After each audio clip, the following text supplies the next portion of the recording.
पानवडोद परिसरातील साहित्यिक रामदास पाडळे यांच्या कामटा या कादंबरीचे नुकतेच प्रसिद्ध लेखक, इसोडा निवासी परंतु सध्या वैजापूर येथे वास्तव्यात असलेले साहित्यिक कादंबरीकार उत्तम बावस्कर यांच्या हस्ते संपन्न झाले.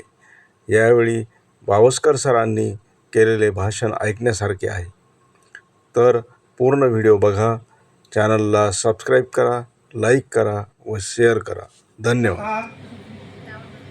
आत्मपर अशा प्रकारचे लेखन जेव्हा करतो तेव्हा त्याचा स्वतःचा आत्मशोध तो घेत असतो. त्याची आत्मपीडाच तो आपल्या साहित्यातून मांडत असतो.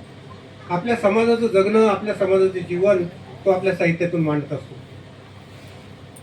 लालसावंगी, उंडणगाव आणि जवळच कोठाकोळी म्हणून गाव आहे. माझ्या गावातही अशा प्रकारचे हा जो समाज आहे यांचं जगणं किती कष्टमय आहे ते या कादंबरीतून आपल्याला पाहायला मिळेल, वाचायला मिळेल. माझं गाव इथे इसोडा म्हणून जवळच आहे. माझ्या घरासमोर कोळी बांधव राहतात.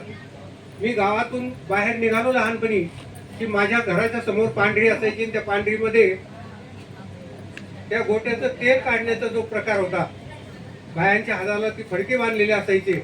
अतिशय कष्टमय अशा प्रकारचं जगणं मी त्यावेळेस पाहत होतो. त्यावेळेस मला त्याची जाणीव होत नव्हती. परंतु मित्र हो, हे किती कष्टाचं जीवन आहे, किती अवघड जीवन आहे. ते तेल जर हातावर जरी पडलं तरी ते हातावर उभारतं. इतकं कष्टाचं जगणं त्यांच्या वाट्याला आलेलं आहे. परंतु समाजामध्ये अशा प्रकारच्या जगण्याला फारशी किंमत गेली असल्याचं आपल्याला पाहवत नाही. मित्र हो, या समाजासाठी ज्या ज्या काही सोयी सुविधा उपलब्ध व्हायला पाहिजे त्या झालेल्या असल्याचं आपल्याला पाहायला मिळत नाही.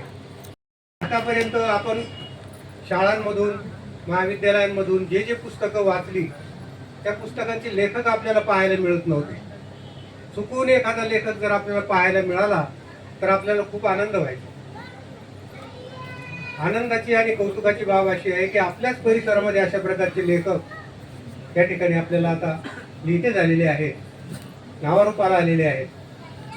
अजिंठा हा जो परिसर आहे या परिसरामध्ये नाधो मानोर, अनुराधा पाटील, रवींद्र पांढरे, अशोक कोळी, नामदेव कोळी, सरदार जाधव यासारखे नामवंत अशा प्रकारचे लेखक या परिसरामध्ये आपल्याला लाभलेले आहेत.